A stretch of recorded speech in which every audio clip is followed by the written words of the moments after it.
Salut à tous! Dans cette vidéo, nous allons vous présenter nos théories personnelles sur Gardien des Cités Perdues pour tenter de répondre aux questions encore sans réponse à ce stade de l'histoire. Et oui, l'auteur nous a laissé beaucoup d'indices dans les différents tomes de Gardien des Cités Perdues et on les a interprétés pour vous aujourd'hui. Avant de commencer, nous vous conseillons de lire les 9 premiers tomes de la série Gardien des Cités Perdues. Vous risqueriez sinon de vous spoiler une grande partie de l'histoire. Bonne vidéo!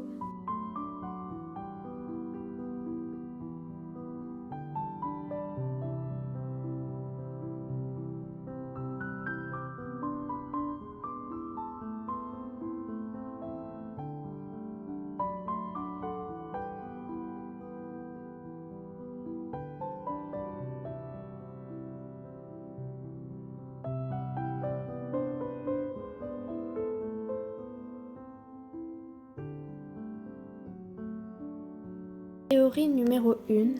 Qui est Brume? Brume est un phaseur faisant partie du comité du Cygne Noir. À ce jour, nous ne connaissons pas encore son identité. Mais, lors du tome 6, Sophie l'aperçut un court instant. Il est décrit avec des lèvres pulpeuses et des joues rebondies. Ses traits semblèrent étrangement familiers. En effet, Jency est décrit lors du premier tome avec les cheveux en bataille et le visage rond. De plus, nous apprenons dans le tome 3 que son frère s'est manifesté comme phaseur. Donc, tous ces éléments nous laisseraient penser que Brume serait en fait le frère de Jency. Théorie numéro 2. Qui est Mécano? Mécano est la technopathe du Cygne Noir. On sait qu'elle est grande, qu'elle a les cheveux roux et les yeux bleu-gris. Elle fait partie du Cygne Noir depuis plus de 12 ans, puisqu'elle a rejoint l'organisation avant Juline, la mère de Dex. Elle a la phobie du feu et elle est contre la violence en général. Elle déteste les gobelins et refuse de fabriquer des armes. On suppose que tout ça est lié à un traumatisme.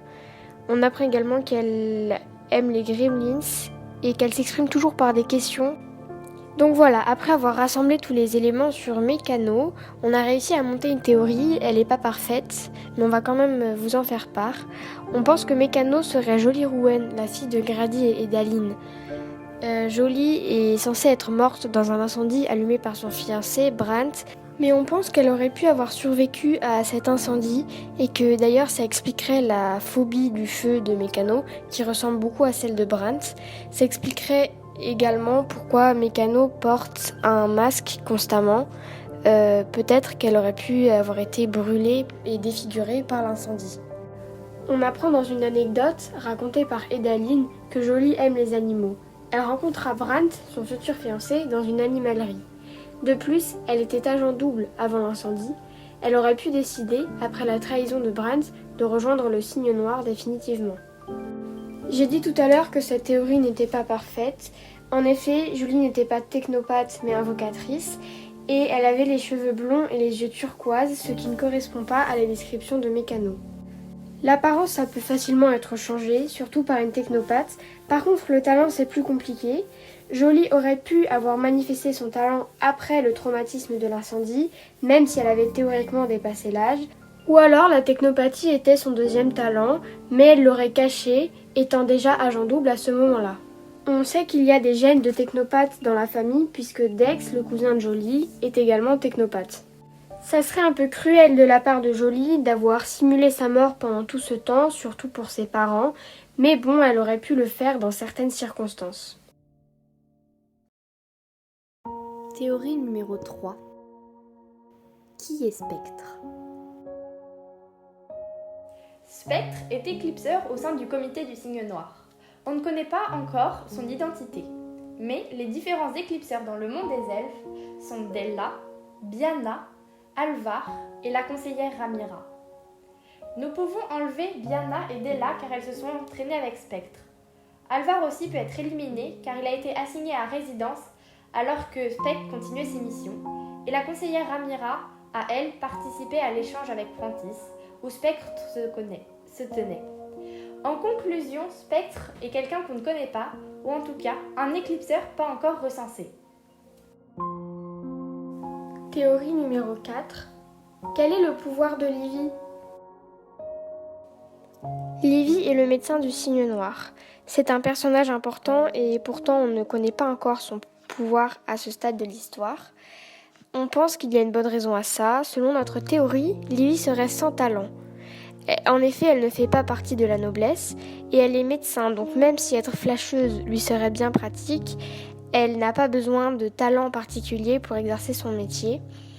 De plus, chaque membre du cygne noir a une raison d'avoir rejoint l'organisation. Livy aurait pu avoir souffert des injustices contre les sans-talents et c'est probable que ça ait été sa motivation à rejoindre le cygne noir. Théorie numéro 5.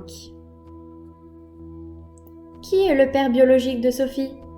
C'est la question qu'on se pose depuis le tome 1 et la grande révélation du tome 10, celle qu'on attend. Qui est le père biologique de Sophie? Donc après beaucoup de réflexions, on pense que c'est Elwyn. Mais alors, pourquoi lui? Elwyn est célibataire. Le projet Colibri aurait donc pu lui permettre d'avoir un enfant. Il a également été très gentil avec Sophie durant toute la saga, et en tant que médecin, même si c'est un peu triste de dire ça, il aurait pu être intéressé par la manipulation génétique. Pour finir, Elwyn est une des premières personnes à avoir rencontré Sophie à son arrivée dans les Cités Perdues, tout comme Aurélie. On peut y voir un indice laissé par l'auteur, même si rien n'est sûr. De toute façon, nous avons réussi à éliminer toutes les autres personnes qui pouvaient prétendre à ce poste. Mais que pouvons-nous souhaiter de mieux à notre héroïne que d'avoir quelqu'un d'aussi aimant qu'Elwyn en tant que père? Dites-le nous dans les commentaires. Et voilà, c'est la fin de cette première vidéo. On espère qu'elle vous a plu. Il y aura une deuxième partie, donc rendez-vous dans quelques semaines pour de nouvelles théories. À bientôt!